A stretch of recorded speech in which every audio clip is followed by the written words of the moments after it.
Bismillah. Assalamualaikum warahmatullahi wabarakatuh. Eh, Selamat sore semuanya, selamat pagi, selamat malam. Eh, Kami dari kelompok 4 akan mempresentasikan hasil tugas kami yang berjudul melihat hubungan feminisme dan lingkungan melalui Gen Z dalam capaian SDGs 5, yakni gender equality. Dalam kelompok 4 ini terdiri dari 5 anggota.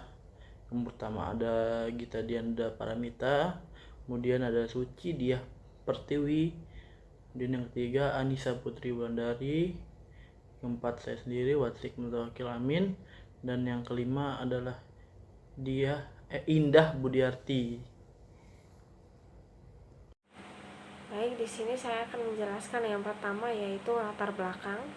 Gender equality, terutama feminisme, merupakan poin kelima dari 17 tujuan pembangunan berkelanjutan atau SDGs. Nah, dalam hal ini kelompok kami akan menghubungkan dengan gerakan ekofeminisme, di mana hal tersebut mengisyaratkan bahwasanya lingkungan dan feminisme ini memiliki keterkaitan antara satu sama yang lain dilihat dari pandangan teori ekofeminisme itu sendiri. Ekofeminisme dimaksudkan sebagai gerakan yang di dalamnya terdapat dominasi tidak beruntungnya kemanusiaan terhadap alam dilihat dari analog dengan dominasi yang sama tidak beruntungnya laki-laki atas perempuan, sebuah perpaduan yang menyuarakan isu-isu ekologis dan feminis. Ekofeminisme menyediakan bentuk nuansa baru kepada kehidupan manusia, yang dimana setiap manusia tidak semata-mata dapat dibesarkan sebagai seorang subjek yang lebih dahulu wajib dipertimbangkan, melainkan kemanusiaan yang meningkatkan hubungan manusia, makhluk hidup yang lain, serta alam dari kesombongan patriarki. Dengan demikian, jelas bahwa perjuangan bersama feminisme dan lingkungan penting untuk menciptakan masyarakat yang adil dan berkelanjutan, karena isu-isu gender dan lingkungan ini saling keterkaitan, serta solusi yang membutuhkan pemahaman menyeluruh terhadap keterkaitan keduanya. Selanjutnya yaitu target dan indikator SDGs nomor 5, gender equality. Tujuan dari SDGs nomor 5, gender equality, yaitu mencapai kesetaraan gender dan memperdayakan semua perempuan dan anak perempuan.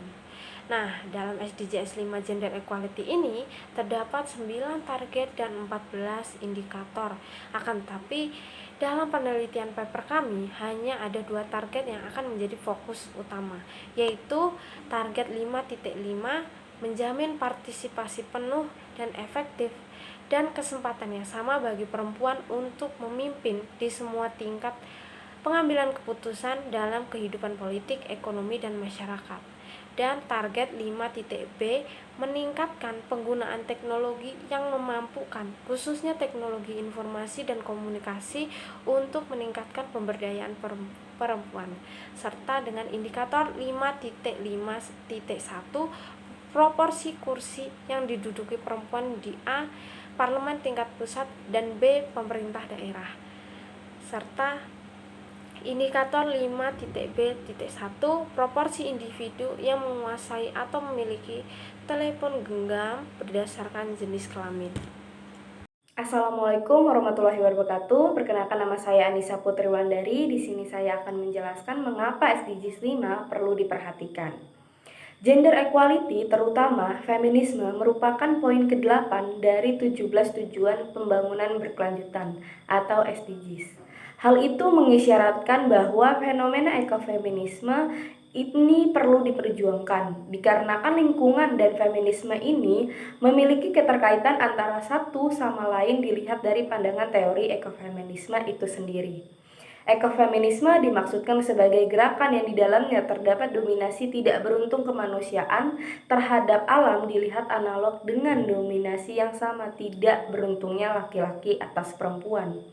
Sebuah pemanduan yang menyuarakan isu-isu ekologis dan feminis. Selanjutnya, saya akan menjelaskan angka kekerasan seksual di Indonesia per tahun 2023. Catahu 2022 mencatat bahwa dinamika pengaduan langsung ke Komnas Perempuan, Lembaga Layanan, dan Badilak, dan juga terkumpul sebanyak 338.496 kasus kekerasan berbasis gender atau KBG terhadap perempuan dengan rincian pengaduan ke Komnas Perempuan 3.838 kasus, lembaga layanan 7.029 kasus, dan Badilak 327.629 kasus. Data pengaduan ke Komnas Perempuan juga meningkat secara signifikan sebesar 80% dari 2.134 kasus pada tahun 2020 menjadi 3.838 kasus pada tahun 2021. Selanjutnya, rumusan masalah. Bagaimana Gen Z melihat ekofeminisme di Indonesia? Baik, di sini saya akan menjelaskan tentang kerangka teori. Kerangka teori yang kami ambil yaitu opini publik, partisipasi sosial, dan teori ekofeminisme. Karena yang akan diteliti adalah opini Gen Z terhadap ekofeminisme di Indonesia serta pandangan mereka terkait SDGs poin kelima yaitu gender equality.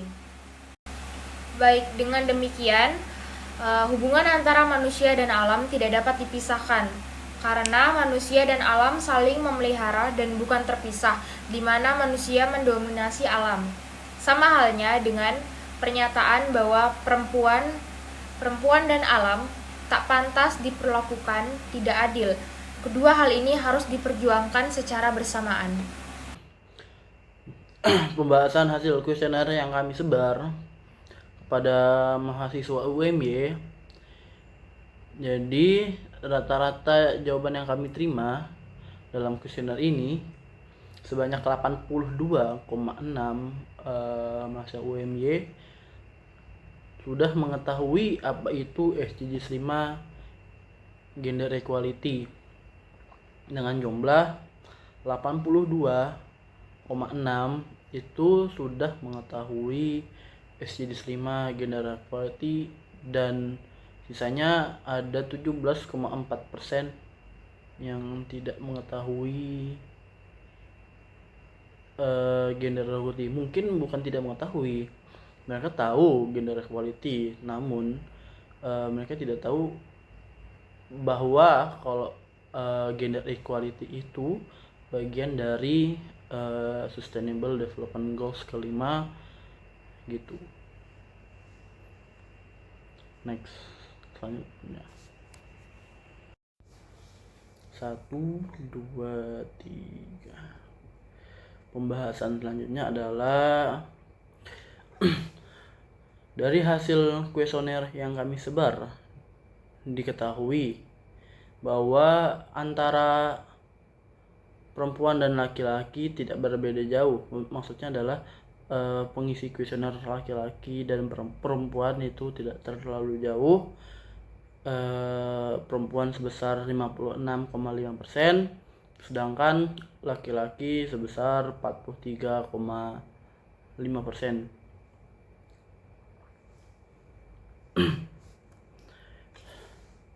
Yang mana hal ini bisa dikatakan bahwa partisipasi perempuan akan isu-isu kesetaraan gender itu lebih lebih besar daripada laki-laki kalau jika berdasarkan hasil dari kuesioner ini. Pembahasan selanjutnya adalah dari mana Gen Z ini mengetahui SDGs kelima. Rata-rata Gen Z ini mengetahui SDGs kelima yakni gender equality dari sosial media. Di antaranya adalah Facebook, Instagram, Twitter atau X, dan lain-lainnya itu sebesar 34,8%. Kemudian dari artikel berita sebesar 21,7% dan jurnal ilmiah sebesar 21,7%. Dengan platform media sosial itu sebagai partisipasi terbesar dalam penyebaran atau propaganda SDGs kelima, gender equality terhadap Gen Z itu salah satu faktor yang paling optimal, karena dari sosial media itu bisa tersebar secara gampang, dan juga melalui sosial media itu bisa membuat menggiring opini publik mengenai isu-isu kesetaraan gender yang sebelumnya tidak terlalu digaungkan, namun setelah masuk media sosial dan disebarkan secara massal oleh orang-orang, itu akhirnya bisa menyebabkan yang akhirnya bisa berpengaruh terhadap opini publik mengenai SDGs kelima. Walaupun tidak dipungkiri, dari jurnal ataupun artikel berita itu tidak menutup kemungkinan untuk penyebaran pemahaman SDGs kelima ini. Tapi dari hasil kita menyebutkan bahwa sosial media ini berperan besar dalam penyebaran isu-isu gender equality. Oke, berikutnya saya akan menjelaskan pandangan Gen Z terhadap SDGs nomor 5 atau gender equality dan pandangan Gen Z terhadap ekofeminisme. Pandangan generasi Z terhadap gender equality ini memiliki relevansi yang sangat-sangat signifikan dalam konteks pembangunan berkelanjutan atau SDGs. Poin kelima terutama ya, generasi Z digadang-gadang ini sebagai agen perubahan masa kini, memiliki pola pikir yang terbuka, inklusif, dan progresif terkait kesetaraan gender. Maka pandangan generasi Z ini cukup positif terhadap isu gender equality ini.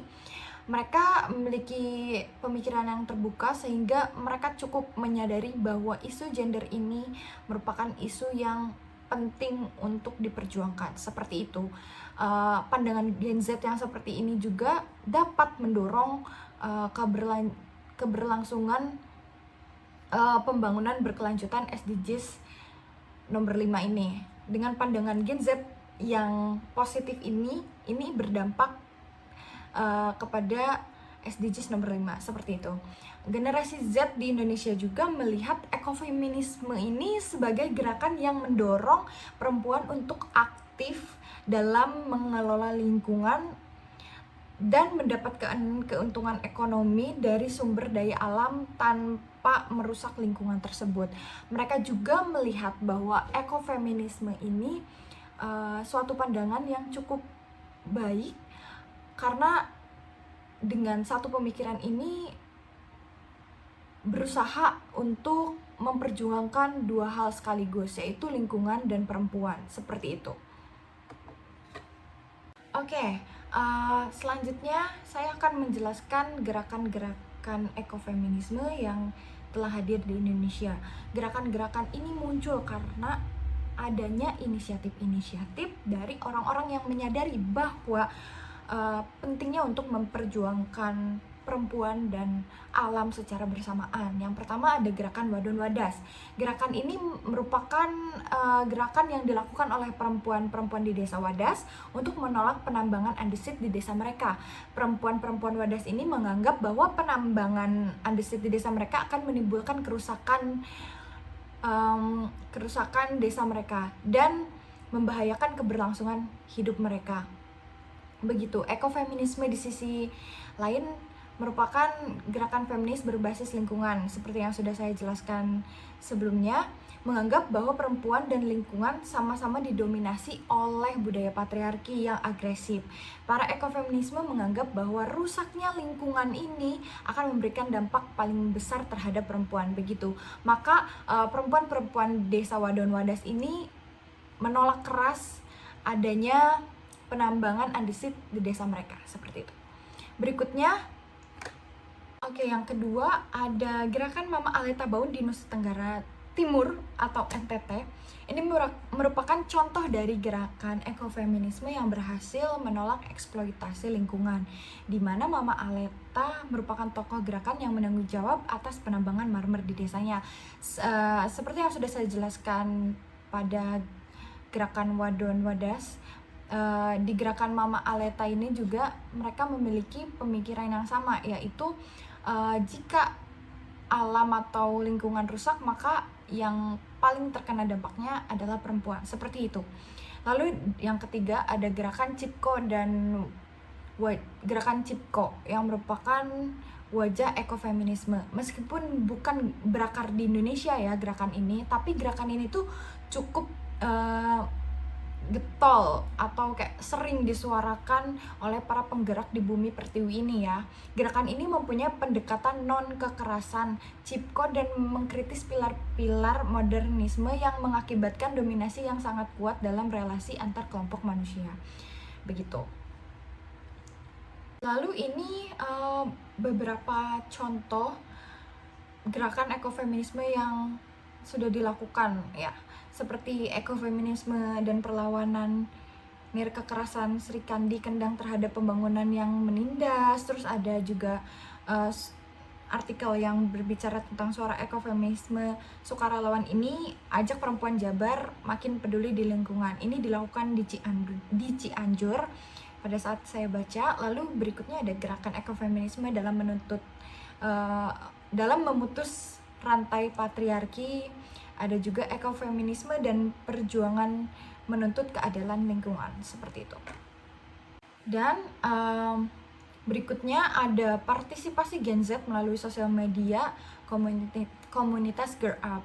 Seperti yang sudah rekan saya jelaskan sebelumnya, bahwa Gen Z ini mengetahui isu-isu SDGs dan isu-isu lingkungan itu melalui media sosial ya, kebanyakan sesuai riset kami. Maka kami juga menyantumkan bahwa memang Gen Z ini bergerak dalam sosial media untuk menyuarakan isu ini, seperti komunitas Girl Up ini. Nah, komunitas Girl Up berfokus pada aspek pengembangan diri, kepemimpinan, dan penyebaran pengaruh positif di lingkungan sekitarnya.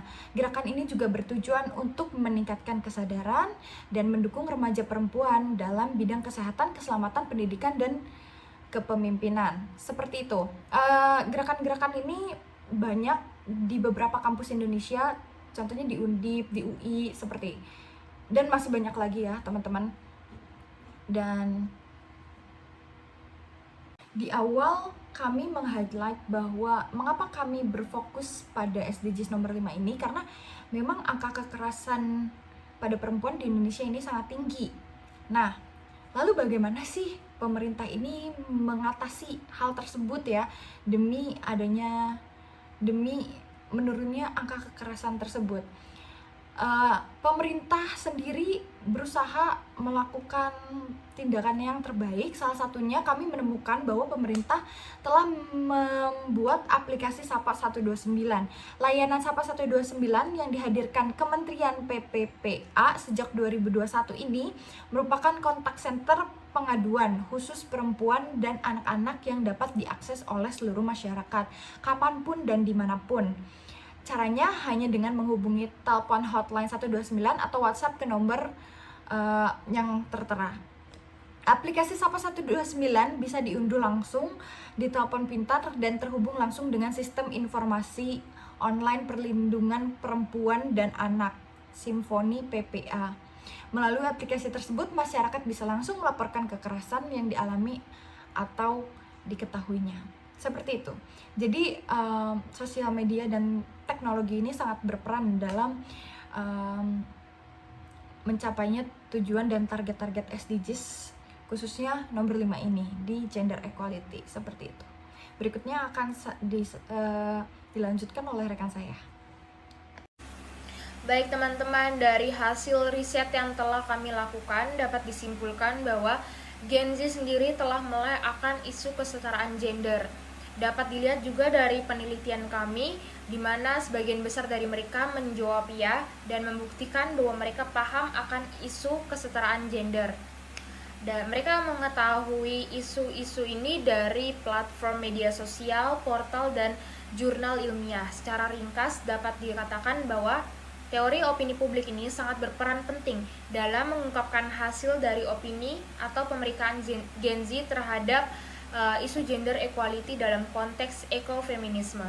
Dan penelitian ini dapat memberikan kontribusi bagi kemajuan ilmu hubungan internasional dan membentuk wacana global tentang keberlanjutan, keadilan gender, dan perlindungan lingkungan. Hal tersebut juga memiliki arti penting karena isu-isu keberlanjutan, gender, dan perlindungan lingkungan itu tidak mengenal batas negara. Membentuk wacana global tentang keadilan gender, mendukung perlindungan hak asasi manusia bagi semua individu tanpa memandang gender, ini menciptakan masyarakat yang lebih adil dan setara. Baik, terima kasih. Wassalamualaikum warahmatullahi